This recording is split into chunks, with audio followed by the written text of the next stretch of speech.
Você sabe quais foram as medidas do governo contra o tarifaço? E quais serão os impactos da reforma tributária para os MEIs? Essas questões e outras da área do direito tributário são esclarecidas pela nossa especialista, doutora Luciana Pereira da Costa, agora no quadro Minuto Tributário, aqui no canal do Boca. Na Rádio Bandeirantes, Boca no Trombone, Minuto Tributário, os tributos passados a limpo. A pauta é direito tributário. A partir de agora, vamos para mais uma edição do nosso Minuto Tributário com ela, a nossa especialista, doutora Luciana Pereira da Costa. Seja muito bem-vinda a mais uma edição do Boca aqui na Rádio Bandeirantes, doutora. Bom dia. Muito bom dia, Solano. Bom dia também aos nossos colegas de programa, também a nossa audiência maravilhosa. Alegria estar aqui novamente. A gente que fica alegre, porque a gente se atualiza, entende, compreende um pouco mais o direito tributário. Eu sempre gosto de reforçar, né? A doutora Luciana sempre diz, olha, direito tributário tem que estar no café da manhã, tem que estar no almoço, na janta, nos encontros, no bate-papo. É a rotina do dia a dia o direito tributário, né, doutora Luciana? Sim, verdade. Senão a gente trabalha e não sabe para onde o dinheiro vai. Então, vamos saber, vamos entender com a especialista. Bora lá, primeiro tema de hoje, importante tema, medidas contra o tarifaço. Quais foram essas medidas, doutora Luciana, do governo para reduzir os impactos do tarifaço? E a segunda questão já embutida, essas medidas poderão socorrer as empresas brasileiras? Então, Solano, vamos ver. Vamos nós mesmos ver e avaliar, né? Quais foram as medidas do pacote Brasil Soberano anunciado como resposta ao tarifaço de 50% imposto pelos Estados Unidos sobre os produtos brasileiros? Então, entre as medidas estão aí: crédito subsidiado via BNDES e Banco do Brasil, compras públicas de produtos afetados, prorrogação de regimes fiscais como o drawback, diferimento de tributos e ampliação do Reintegra, apoio jurídico para contestar tarifas e missões comerciais para buscar novos mercados. Então, o que a gente vê aqui nesse pacote de medidas?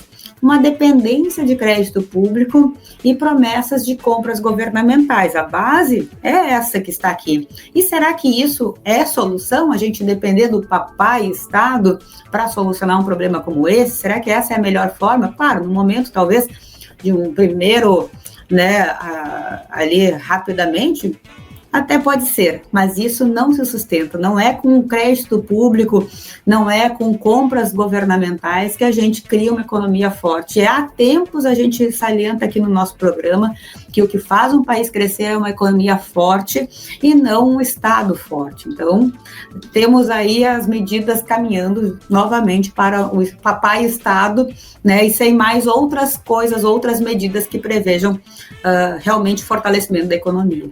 Nunca é bom, né? Nunca é bom ficar nessa dependência, nessa amarra, assim. Não é a melhor destino, certamente. Doutora, outro tema, compensação tributária e prazo de 5 anos. No judiciário, empresas têm buscado afastar o limite de 5 anos para a compensação tributária, indo contra o entendimento do STJ. Por que o prazo é tão contestado e quais os impactos dessa disputa para contribuintes e para o fisco, doutora Luciana? É importante a gente trazer isso para as pessoas em geral, até porque quem não tem a ver com processo tributário, às vezes fica sem saber como é que funciona, né?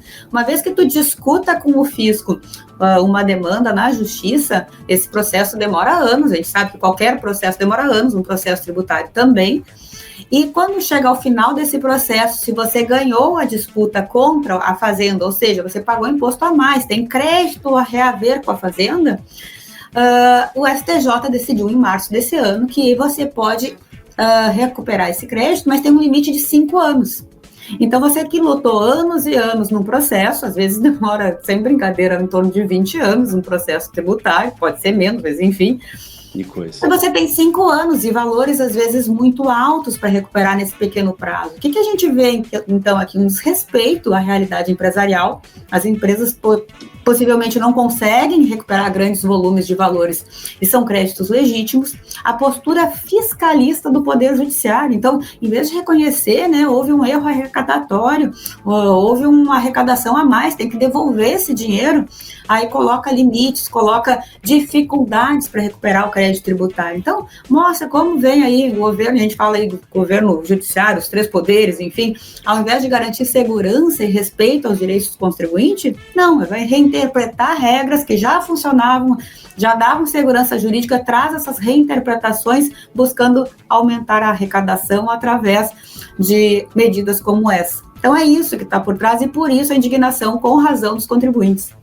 Sim, certamente. E não teria outra forma, né? Tem que se indignar mesmo com uma situação como esta. Outro tema, a gente está conversando com a doutora Luciana Pereira da Costa, nossa especialista no direito tributário, em mais uma edição do nosso Minuto Tributário aqui na Rádio Bandeirantes. Outra pauta que a senhora nos traz são as multas administrativas em infrações continuadas. O STJ pode rever sua jurisprudência sobre multas administrativas nas infrações continuadas, permitindo penalidades separadas para cada ocorrência identificada. Doutora Luciana, o que mudaria para empresas e para os órgãos fiscalizadores? Então, novamente, o STJ, né, e a gente comentando que a medida vem aí para favorecer justamente o fisco, né? Então, o que está acontecendo? O STJ está reavaliando se ainda vai caber aplicar o conceito de continuidade delitiva, que vem lá do direito penal e se aplica às infrações administrativas. Ou seja, quando acontece uma fiscalização e encontra várias infrações da mesma natureza em uma única ação, se aplica uma multa com majoração proporcional. Isso vem lá do direito penal e acontece há mais de 30 anos, a jurisprudência nesse sentido e a aplicação das regras nesse sentido. Mas isso pode mudar, porque o ministro Gurgel de Faria está propondo romper com essa lógica, com essa tradição, para permitir multas separadas. Então, o caso concreto que a gente tem, que é o caso que está envolvendo essa discussão toda, é um caso que está envolvendo o Inmetro. Ele atuou numa fiscalização num supermercado e encontrou diversas irregularidades na rotulagem de carnes. Em vez de aplicar uma penalidade única, está aplicando 15 multas individuais. E aí, cada multa próxima de R$10 mil. Na prática, o que está acontecendo? Um aumento muito alto, né, da quantidade de passivo, do valor do passivo devido em razão de multas administrativas.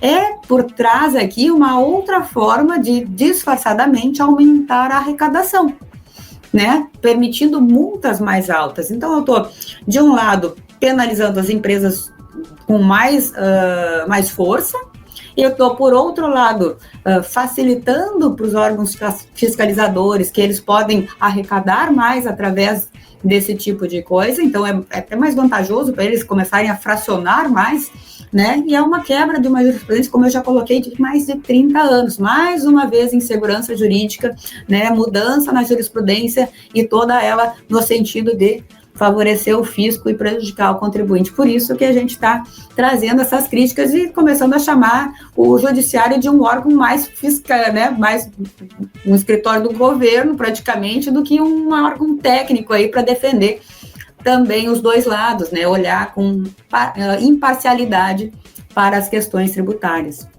A balança da justiça indo só para um lado, né, doutora Luciana? Infelizmente, né? Infelizmente. Bom, não podemos deixar ela de fora, né? Reforma tributária e os impactos para as MEIs. A unificação de impostos prevista para o ano que vem, 2026, criará os tributos IBS e CBS, além de uma nova categoria de nanoempreendedores, com transição gradual até 2032. Doutora, como essas mudanças devem impactar os 15 milhões de MEIs no Brasil, doutora Luciana? É bastante gente, né? Então vai mexer com todo mundo. E esses 15 milhões de MEIs também vão sentir impactos, mas eles vão sentir impactos mais operacionais do que financeiros. O regime do MEI será mantido, né, mas com algumas mudanças importantes. Obrigatoriedade de nota fiscal. Então, mesmo para vendas ao consumidor fiscal, o MEI terá que emitir nota fiscal em todas as transações, e isso exige mais organização e controle. Tem a figura do nanoempreendedor, criada pela reforma. Essa categoria é voltada para pessoas físicas com receita bruta anual de até 40.500, é metade do limite do MEI, como vendedores ambulantes, jardineiros, enfim. Eles vão estar isentos do IVA, mas eles têm essa limitação de faturamento. O MEI tem como limite de faturamento 81 mil por ano, até uma tolerância ali de 97,2 mil por ano, e há uma proposta em tramitação que pode aumentar esse teto para 130 mil por ano. Mas a gente tem que acompanhar aí para ver se isso realmente vai passar. Então, começa por aí. Eu vou trazer um exemplo prático aqui, só para a gente deixar mais ilustrativo. Imagina um cabeleireiro que trabalha como MEI. Ele fatura cerca de 6 mil por mês e paga ali a DAS fixo, que hoje é em torno de 65, 70 reais. Depende do volume de atividade. Ele não precisa de contador, ele não emite nota fiscal para pessoas físicas e ele tem acesso à Previdência. Com a reforma, esse cenário começa a mudar. Ele passa a ser obrigado a emitir nota fiscal em todas as vendas, inclusive para cliente pessoa física, exige um controle financeiro, uma organização maior. Se o faturamento dele crescer e ultrapassar o limite do MEI, ele vai ser obrigado a migrar para o Simples. E aí começa a ficar um pouquinho mais complicado, porque um pouquinho mais de faturamento pode trazer uma mudança grande. O Simples, no novo modelo tributário, ele vem com o IVA dual, sim, e ele perde parte dos benefícios, ele tem a tributação calculada por fora, e isso vai afetar o preço dele com relação ao consumidor final. E talvez ele perca a competitividade com aquele colega que ainda não está nessa época de transição. O que eu vejo aqui, né? Mais uma vez, quando a gente tem as pessoas jurídicas em um regime tributário e ela chega no limite ali para passar para um próximo regime tributário, é um momento bem complicado, porque parece que o Estado não quer que cresça. Porque se tu crescer um pouquinho, vai ficar mais complicado e a carga tributária talvez não seja vantajosa. Então, o que eu quero dizer? O MEI vai ter que se organizar melhor, vai ter que emitir nota fiscal, e se o faturamento dele está pertinho ali do Simples, é bom ele já ter uma assessoria para ele poder se organizar bem, para não perder competitividade e também não deixar de crescer. Então, em resumo, vai ter que se organizar melhor e se preparar, né? É isso aí, Solano.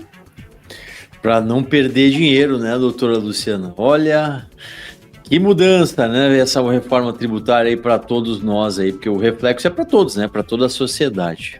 Para todos, nós que pagamos, né? A conta vem para a gente.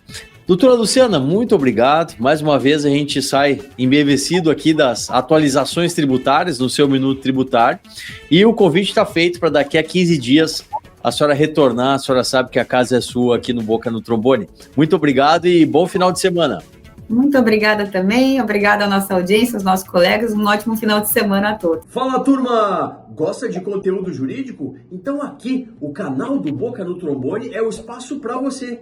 E ainda, você pode mandar a sua dúvida e ser respondido por um dos nossos especialistas. Mas tem de seguir, te inscreve agora!